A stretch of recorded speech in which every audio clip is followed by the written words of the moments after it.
بسم اللہ الرحمن الرحیم۔ اور اصل میں حضرت حسین کے قاتل وہ کوفی ہیں، وہ بزدل، وہ منافق جنہوں نے بیعت کر کے بیعت توڑی۔ اس کے بعد واقعہ حرہ بھی ہوا جو واقعہ کربلا سے بھی بعض اعتبارات سے زیادہ بھیانک اور زیادہ گھناؤنا واقعہ بنو امیہ کی تاریخ ہے، جس کو لوگ جانتے ہی نہیں۔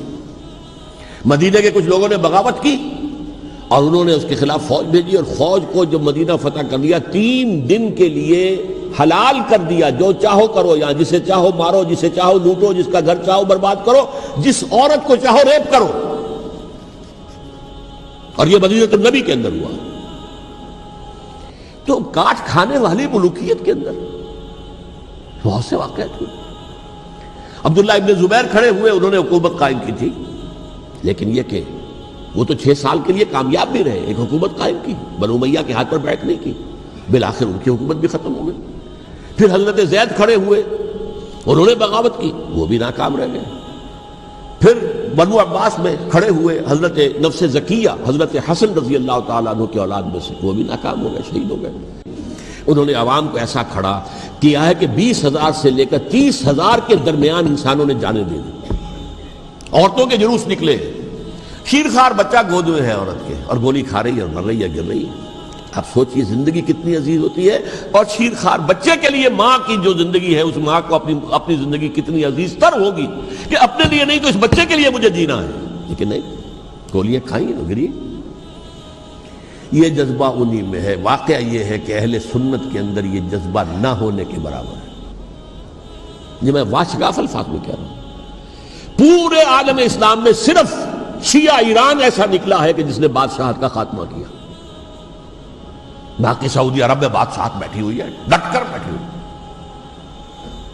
اربوں ڈالر کا ایک ایک محل بنتا ہے ان بادشاہوں کا، اور سنی سن ہے، سن۔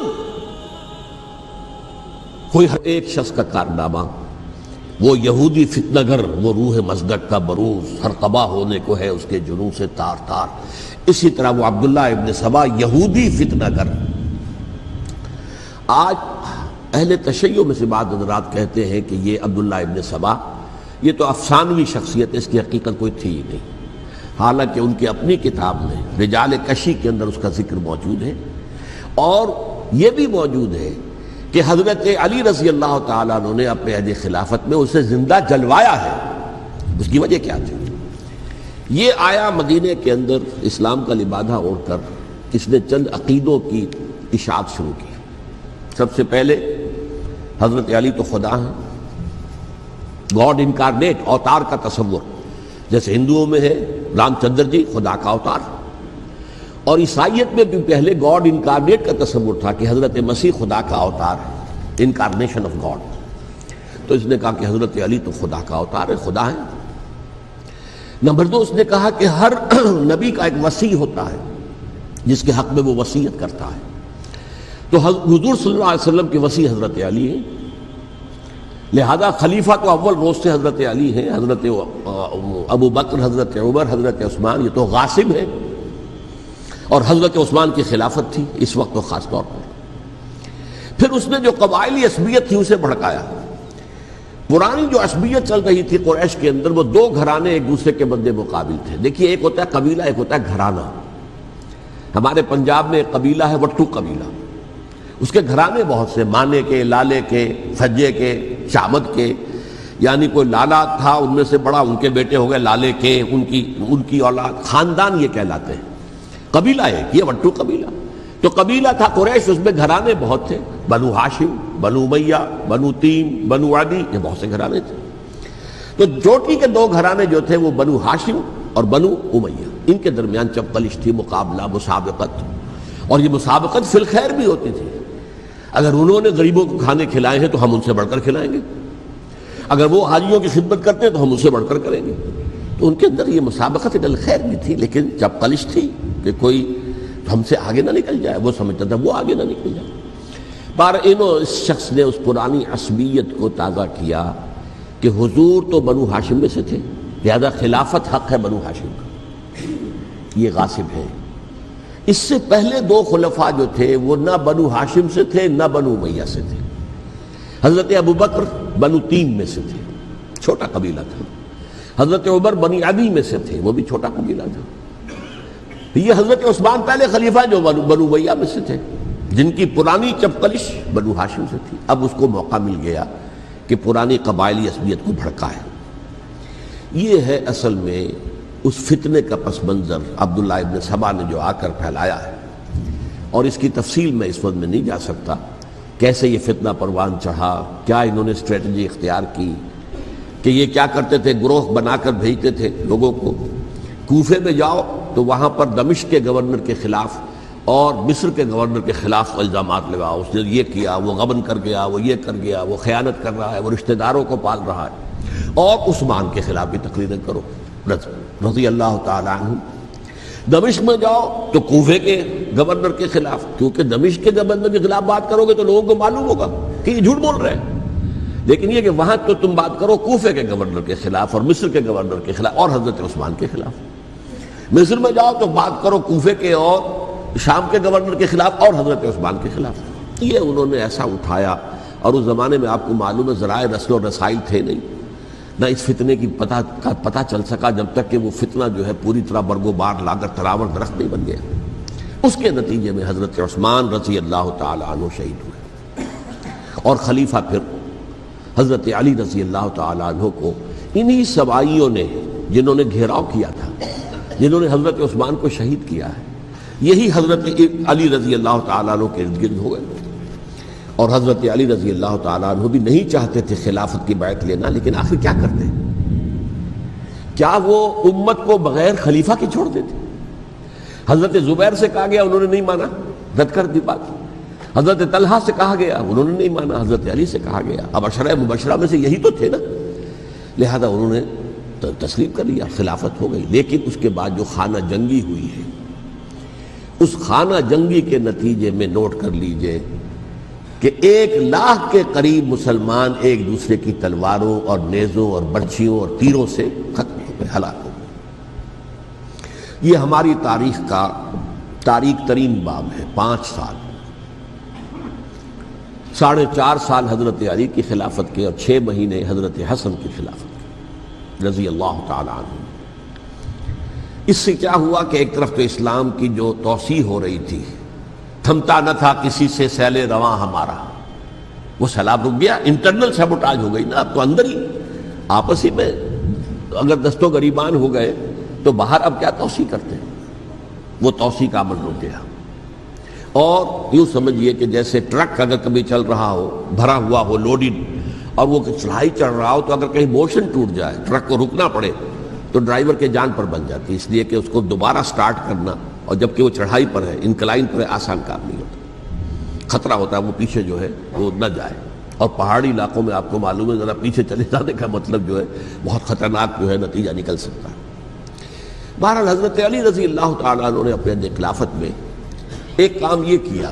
اب اس کی کیا مصلحتیں تھیں یہ تو انہی کے علم میں ہوگا. ہم قیاس کر سکتے ہیں، میں اس میں نہیں جانا چاہتا. ابھی تک خلافت کا مرکز تھا مدینہ منورہ، حضرت ابوبکر، حضرت عمر، حضرت عثمان، وہیں جہاں حضور صلی اللہ علیہ وسلم رہے تھے اور جہاں پر کہ حضور مدفون تھے. لیکن حضرت علی نے اپنا مرکز جو ہے وہ کوفہ بنا دیا.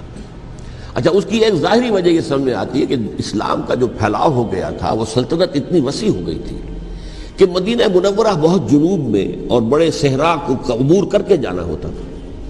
کوفہ جبکہ ایسی مقام پر تھا کہ جہاں سے مشرقی راستہ جا رہا ہے ایران کو، عراق کے اندر تو ہے وہ شہر کوفہ، اور پھر ایران اور خراسان اور ہندوستان کو راستہ جا رہا ہے. وہیں سے شمال کی طرف جا رہا ہے، شام کی طرف اور ترکی کی طرف. اور وہاں سے پھر یہ کہ مغربی افریقہ کو بھی کنٹرول کرنا، جو شمالی افریقہ کو، وہ بھی آسان تھا. بہرحال حضرت علی نے کوفہ کو اپنا مرکز بنایا، اور نتیجہ یہ ہوا کہ سبائیوں کا بھی مرکز وہی بن گیا، چونکہ انہوں نے اپنے آپ کو گردا گرد رکھا حضرت علی کے رضی اللہ تعالی عنہ. اب ظاہر بات ہے کسی پرٹیکولر پرسن کے خلاف تو کوئی مقدمہ موجود تھا نہیں، بلکہ جب جنگ جمل ہو رہی تھی، ابھی جنگ نہیں ہوئی تھی، حضرت عائشہ، حضرت طلحہ، حضرت زبیر وہ لے کر آئے تھے ایک لشکر اس مطالبے کے لیے کہ حضرت عثمان کے قاتلوں کو سزا دی جائے، قصاص لیا جائے۔ حضرت علی رضی اللہ تعالیٰ عنہ سے گفت و شنید ہو رہی تھی، حضرت علی جو ہے اس پر آمادہ ہو گئے کہ ٹھیک ہے میں جو بھی قاتلین عثمان ہیں ان کو گرفتار کر کے سزا دوں گا۔ عین اسی وقت کوفے کی مسجد کے اندر جو ہے 10,000 کا مجمع کھڑا ہو گیا، ہم سب قاتل عثمان ہیں، لو ہم سے بدلہ کہاں سے لوگے۔ اور انہوں نے کیا کیا، جاتے ہی جنگ چھیڑ دی، جب چھڑ جائے تو یا مرو یا مارو، اس کے سلاوہ تو کوئی چارہ کار ہوتا ہی نہیں۔ ایک رات میں 10,000 مسلمان شہید ہوئے، جن میں 2 عشرہ مبشرہ میں سے حضرت زبیر اور حضرت طلحہ رضی اللہ تعالیٰ عنہ۔ تو یہ صورت تھی، سبائیوں نے گھیراؤ کیا حضرت علی کا رضی اللہ تعالیٰ۔ حضرت معاویہ دعوے دار نہیں تھے خلافت کے، قطعاً نہیں، ان کا صرف ایک دعویٰ تھا، اور وہ یہ تھا کہ عثمان کے قاتلوں کو گرفتار کرو، یا خود سزا دو یا ہمارے حوالے کرو، ہم اس سے قصاص لیں گے۔ اس لیے کہ قبیلہ بنو امیہ کا تھا اور حضرت امیر معاویہ بنو امیہ میں سے، تو ایک خاندانی طور پر جو ہے ہم قصاص لیں گے ان سے جنہوں نے قتل کیا ہے حضرت عثمان۔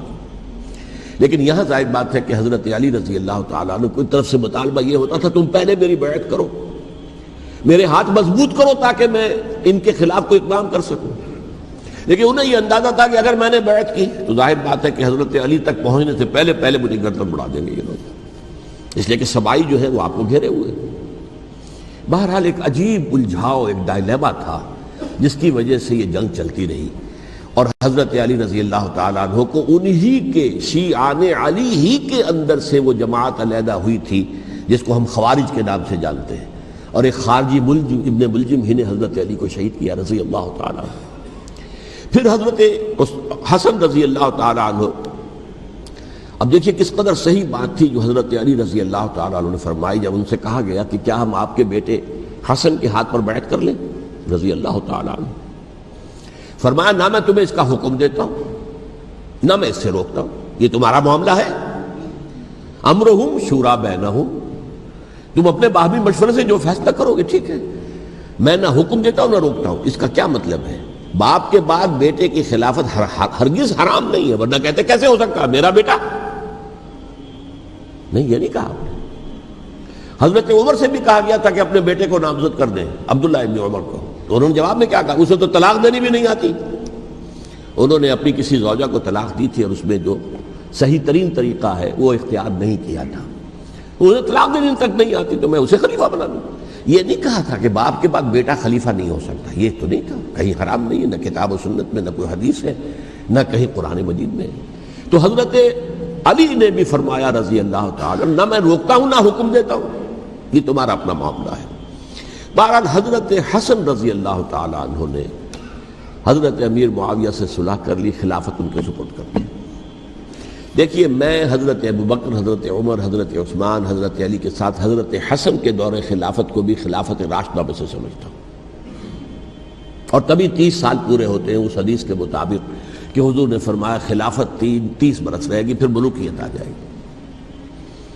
تو حضرت حسن کا بہت بڑا کارنامہ یہ ہے کہ اس خانہ جنگی کا دروازہ بند کر دیا، اور یہ پیشن گوئی تھی حضور کی صلی اللہ علیہ وسلم حضرت حسن کو، جب بچے تھے حضور کے انتقال سے پہلے، میرا یہ بیٹا مسلمانوں کے 2 گروہوں میں صلح کرائے گا، یہ حضور کی پیشن گوئی تھی، اور وہ پیشن گوئی حضرت حسن کے علم میں بھی ہوگی یقیناً۔ بہرحال انہوں نے صلح کی حضرت امیر معاویہ کے ساتھ رضی اللہ تعالی عنہ، خلافت ان کے حوالے کر دی، اور کچھ شرائط تھیں طے ہو گئی، اللہ خیر صلی اللہ۔ حضور کی تو یہ پیشن گوئی جو ہے صحیح ثابت ہوئی کہ میرا یہ بیٹا مسلمانوں کے 2 بڑے گروہوں کے درمیان صلح کرا دے گا، اور سبائیوں نے انہیں تانے دیے، یا عار المومنین، اے مومنوں کے لیے موجب عار، موجب شرم، تم نے بزدلی دکھائی ہے، تم نے امیر معاویہ کو خلیفہ تسلیم کر لیا، تم نے بزدلی دکھائی، معاذ اللہ ثم معاذ اللہ ثم معاذ اللہ۔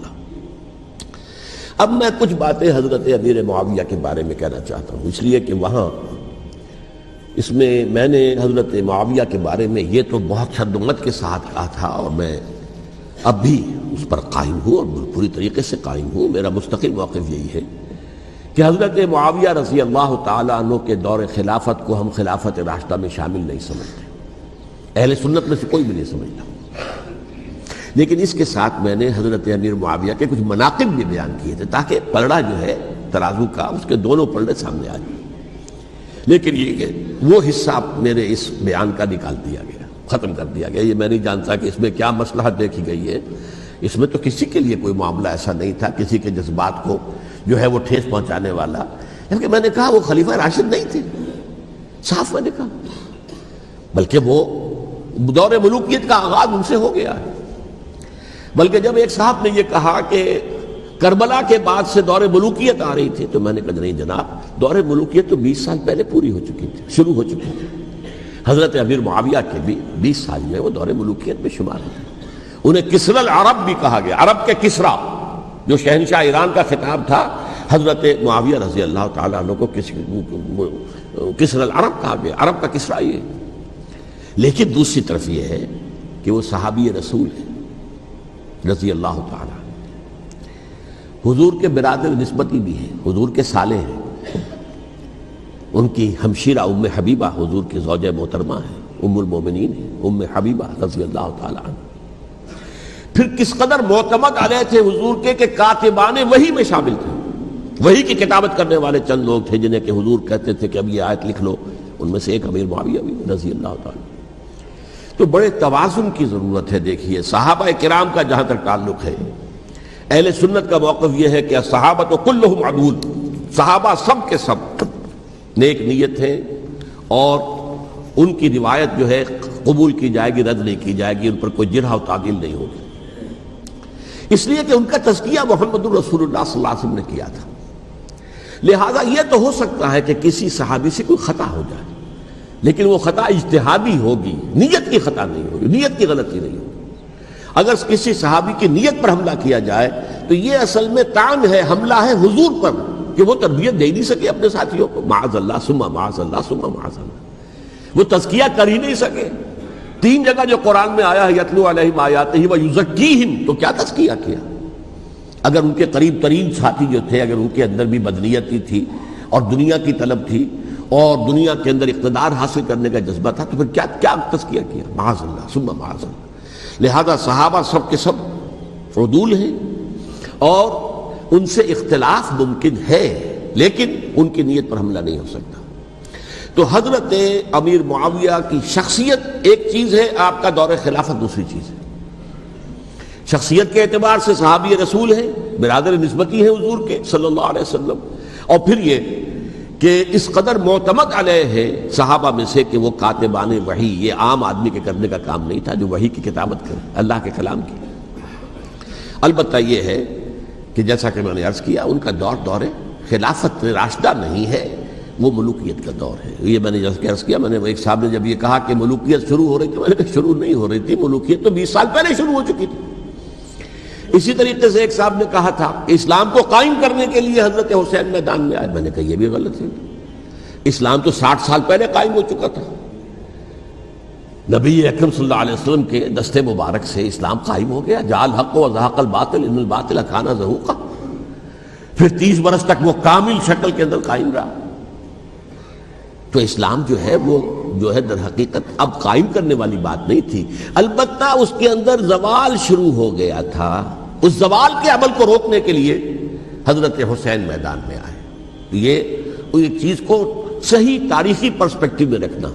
تو جس طرح سے دین کو قائم کرنے کے لیے قائم تو کیا محمد رسول اللہ صلی اللہ علیہ وسلم والذین معہ رضی اللہ تعالیٰ عنہ، انہوں نے کیا تھا. ہاں اب جو ہے وہ اپنی اس شاندار حیثیت سے نیچے گرنے لگا تھا. وہ میں بعد میں عرض کروں گا کہ میں نے اسے کیا عرض کیا تھا کہ یہ اس زوال کو روکنے کے لیے کسی طریقے سے یہ اپنی اصل حقیقت میں قائم رہے. یہ حضرت حسین رضی اللہ تعالیٰ عنہ کے سعی تھے. اچھا، حضرت امیر معاویہ کے جو 20 سال ہیں وہ پورے امن، سکون، اطمینان، کوئی جھگڑا، کوئی فساد، کوئی اختلاف، کوئی باہمی خاندانی، کچھ نہیں. 20 سال. یہ بھی تاریخ کی بڑی چشم کشا حقیقت ہے جو عام طور پر لوگوں کے علم میں نہیں ہے. سبائی بھی دبتے رہے. حضرت امیر معاویہ کی حکومت اتنی مضبوط تھی، کنٹرول، کہ ان کو کچھ سر اٹھانے کا موقع نہیں ملا. موجود تھے، دب کے رہے. جیسا کہ میں نے کہا ریولوشن کے آخری مرحلے پر آ کر جو مخالفین ہیں وہ دب جاتے ہیں کہ پھر دیکھیں گے موقع ملے گا تو پھر لیں گے ان سے حساب کتاب. 20 سال رہے ہیں پورے امن کے، 10 سال کے بعد یعنی درمیان میں ہے حضرت امیر معاویہ کا عہد خلافت، ایک صحابی جو کہ بزرگ صحابہ میں سے ہیں، مغیرہ ابن شعبہ رضی اللہ تعالی عنہ، وہ آتے ہیں اور وہ کہتے ہیں کہ دیکھیے امیر المومنین، کتنی بڑی خانہ جنگی رہی تھی مسلمانوں کی آپس میں، اور اب بھی اگر آپ کسی کو نامزد کیے بغیر چھوڑ گئے امت کو تو پھر خانہ جنگی ہو جائے۔ 1 لاکھ اس وقت جو ہے وہ ہلاک ہوئے تھے، نہ معلوم اب کتنے ہلاک، لہٰذا آپ اپنی زندگی ہی میں نامزد کر دیجئے کسی کو خلیفہ، ولی عہد بنا دیجئے۔ حضرت امیر معاویہ نے ابتداً جو ہے انکار کیا نہیں، لیکن ان کے دلائل ایسے تھے وزنی، اور میں سمجھتا ہوں کہ وہ بات صحیح تھی جو مغیرہ ابن شعبہ نے کہی، اس لیے کہ اب صحابہ کرام میں سے جو کبار صحابہ تھے وہ تو سب دنیا سے رخصت ہو چکے تھے، اب تو یا صغار صحابہ رہ گئے تھے جو حضور کے زمانے میں بچے تھے، حضرت حسن، حضرت حسین، عبداللہ ابن زبیر، یہ بچے تھے نا، یا تو وہ تھے، اور یا بالکل نو مسلم تھے، اور نو مسلموں میں بڑی تعداد وہ تھی جو ایرانیوں کی تھی، شامیوں کی تھی، ادھر کی تھی، تو ان کو تو ظاہر بات ہے کہ تربیت نبوی سے کیا خلافت راشدہ سے بھی اکثر و بیشتر کو کوئی حصہ ملا ہی نہیں۔ تو اس صورت میں اب وہ اعلیٰ ترین معیار پر حکومت کے نظام کو قائم کرنا ممکن نہیں ہے۔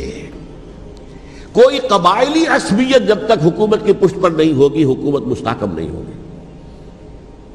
یہ گویا کہ ایک جس کو کہتے ہیں کہ حقیقت بینی، واقعیت پسندی، ایک آئیڈیلزم ہے اور ایک ریئلزم ہے کہ آپ فیکٹس آن دی گراؤنڈ کو غور کریں، سوچیں اس کے اوپر اور پھر کوئی فیصلہ کریں۔ اس اعتبار سے پھر حضرت امیر معاویہ نے بات مان لی اور بیعت لے لی لوگوں سے حضرت یزید کے لیے کہ یہ خلیفہ ہوں گے میرے بعد، اس کو ولی عہدی کہتے ہیں۔ اچھا، اس وقت 5 افراد ایسے تھے کہ جنہوں نے اس سے اختلاف کیا، یہ بات بہت اہم ہے۔ میرا کتابچہ ہے سانحہ کربلا، اس کے کچھ نسخے آج یہاں ہوں گے، آپ لوگ پڑھیے اسے غور سے اور پھیلائیے تاکہ حقیقت سامنے آئے۔ 5 افراد کون تھے جو ہونے چاہیے؟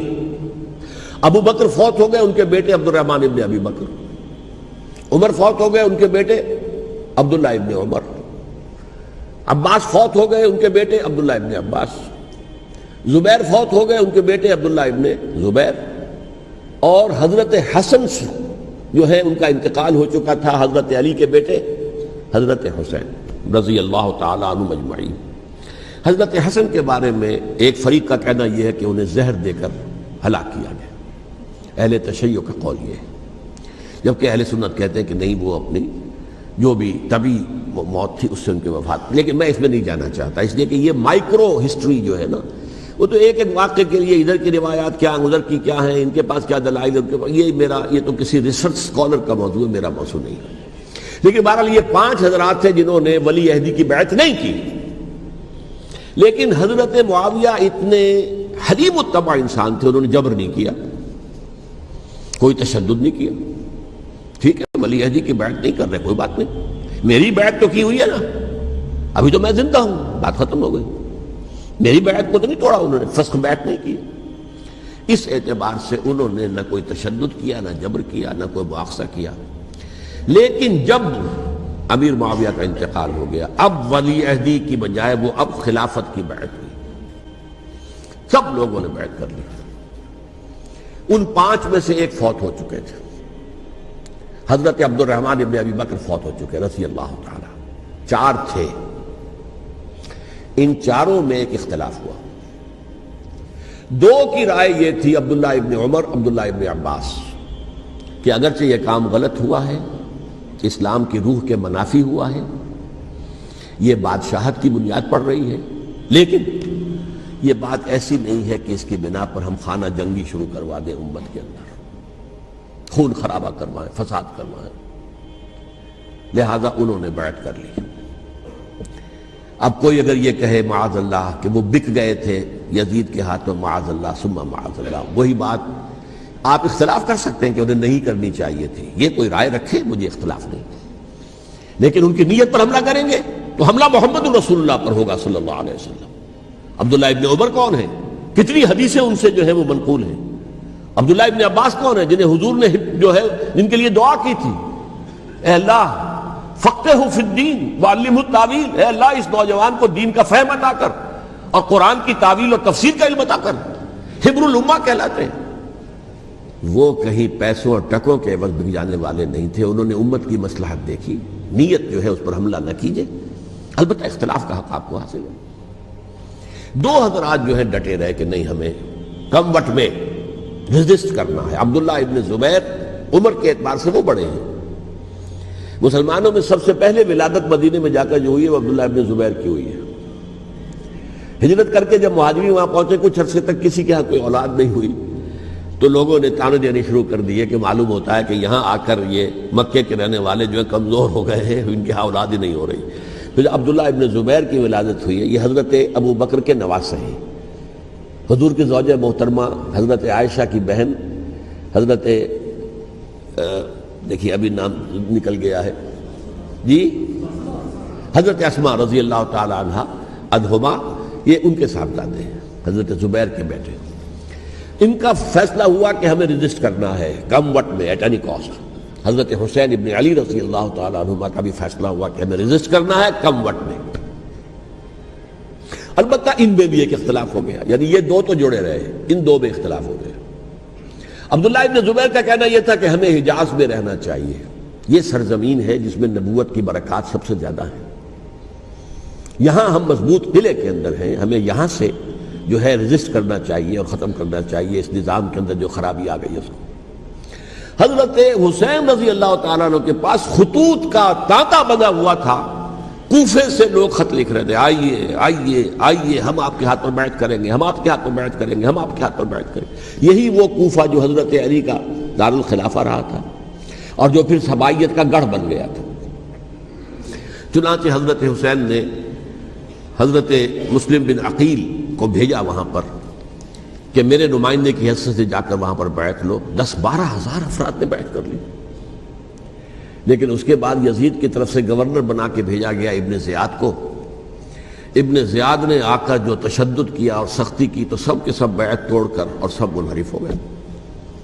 مخلصین تو وہ تھے نہیں، الکوفی لایوفی، کوفی جو ہے وہ تو کوئی وعدہ وفا کرنے والا ہوتا ہی نہیں، بیعت توڑ دی۔